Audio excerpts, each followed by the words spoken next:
মই কুসুমতলী পঞ্চায়তত গৈছিলো। কুসুমতলী পঞ্চায়তত যাওঁতে মই এজ এ কেণ্ডিডেট মই পুল চেণ্টাৰত মই সোমাব পাৰো। মোক কংগ্ৰেছৰ দুজন সদস্য, এজন হাৰুণ ৰছিদ আৰু এটা চেণ্টাৰত কিবা আহমেদ বুলি, সিহঁতে মোক কোৱেশ্যন কৰিছে মানে মোক হাৰুণ ৰছিদে মোক এটেক কৰিবলৈ আহিছে। হাৰুণ ৰছিদ বোলা জনে মোক এটেক কৰিবলৈ আহিছে। গতিকে এটেক কৰিবলৈ যেতিয়া আহিছে লগে লগে আমাৰ আছিল পুলিচ আছিলে।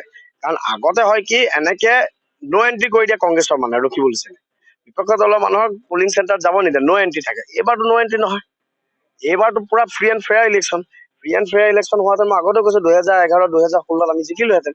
এইবাৰ ফ্ৰী এণ্ড ফেয়াৰ ইলেকশ্যন হৈছে, আমাৰ সদস্য সকলোতে যাব পাৰিছে, সকলোতে আমাৰ পুলিং এজেণ্ট আছে, সকলোতে আমাৰ টেবুল বহিছে। গতিকে এইবাৰ খুব শান্তিপূৰ্ণ নিৰ্বাচন হৈছে, প্ৰশাসনৰ ওপৰত আমাৰ বিশ্বাস আছে আৰু এইবাৰ আমি বিপুল ভোটত জিকিম। 100%। এজন কিবা মই নামৰ সৈতে কৈছো হাৰুণ ৰছিদ, এজন মোক তাৰ সদস্যই কৈছে, আৰু এজন কিবা আহমেদ।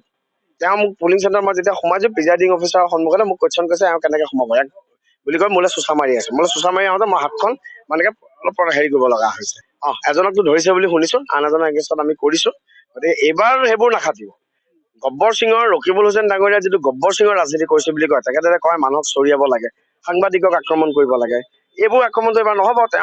তেওঁ ধৰক সিদিনাখন তেওঁৰ মানুহ আছিল, সাংবাদিকজনক আক্ৰমণ কৰিবলৈ ইনষ্টিগেট কৰি দিলে। এনেকুৱা ধৰণৰ ৰাজনীতি হুছেইন ডাঙৰীয়াই কিমান কৰিব? মই শুনিছো তেওঁ বোলে কৈছে তেওঁ ৰাজনীতিৰ পৰা সন্ন্যাস ল'ব।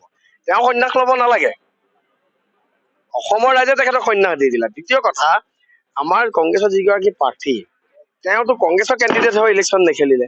তেওঁ গোটেই হেৰিটোত আপোনালোকে নিজে দেখিছে, তেখেতে ৰকিবুল হুছেইন ডাঙৰীয়াৰ পুত্ৰ হৈ পেলাইহে ইলেকশ্যন খেলিলে। ৰাইজে এইবোৰ বিচাৰ কৰিছে নহয়। গতিকে খুব পজিটিভ, মই নিজে খুব উৎসাহিত কৰিছো। মই সমগ্ৰ ৰাইজৰ চৰণত মই কোটি কোটি প্ৰণাম জনাইছো। এয়া হৈছে গণতন্ত্ৰৰ জয়। গণতন্ত্ৰত ৰাইজে ৰজা আজি প্ৰমাণ কৰিছে। এইটো কংগ্ৰেছে কৰিছে বুলি মই সুধিলো। মানে ৰকিবুল হুছেইন ডাঙৰীয়াই এতিয়া কি কৰে, নিজৰ পুত্ৰৰ গাড়ীও কংগ্ৰেছৰ সদস্যৰ হতুৱাই ভঙাইছে। তাৰপিছত আহি পেলাই এইটো ব্লেম দি পেলাই কৰিছে। চালপাৰাত বোলে আহি পেলাই আমাৰ কাৰ্যকৰ্তাক মানে ভাবুকি দিছিল। ভাবুকি দিয়াৰ লগে লগে ৰাইজ ওলাই আহিলে। তাৰপিছত এই কংগ্ৰেছৰ মানুহ তেখেতে ফিটিং কৰি ৰাখে। এই কংগ্ৰেছৰ মানুহে ফিটিং কৰি পেলাই এইটো বিজেপিৰ ওপৰত ব্লেম দিয়ে। তেওঁ চব ধৰণৰ ৰাজনীতি কৰে। ৰাজনীতিক হিংসা কেনেকে প্ৰয়োগ কৰিব লাগে সেইটোত তেখেত মাষ্টাৰ ডিগ্ৰী আছে, তেখেতৰ PhD আছে। কেতিয়াবা যদি হুছেইন ডাঙৰীয়াই PhD ল'ব লাগে, তেখেতে এই পলিটিকেল ভায়োলেন্সৰ ওপৰত তেখেতে PhD ল'ব লাগে। কাৰণ চাওক, গোটেই অসমত ক'তো নহয়, চামগুৰিতে তেখেতে সূত্ৰপাত কৰিছে। ইয়াৰ জনক আছিল ৰকিবুল হুছেইন ডাঙৰীয়া। মোতকে আপোনালোকে এইটো কথা বেছি জানে। ৰাজনীতিত হিংসা কোনে প্ৰয়োগ কৰে, বিপুৰঞ্জন শৰ্মাতকে আমাৰ সন্মানীয় সংবাদ মাধ্যমৰ প্ৰতিনিধিয়ে বেছিকে জানে। তেখেতৰ ট্ৰেক ৰেকৰ্ড আছে। গতিকে এইবোৰ এতিয়া চকু পানী টুকি তেখেতৰ লাভ নাই। তেখেতক ৰাইজে ভোট কেন্দ্ৰলৈ গৈছিলো, বহু মহিলা, বিশেষকৈ মহিলাসকলক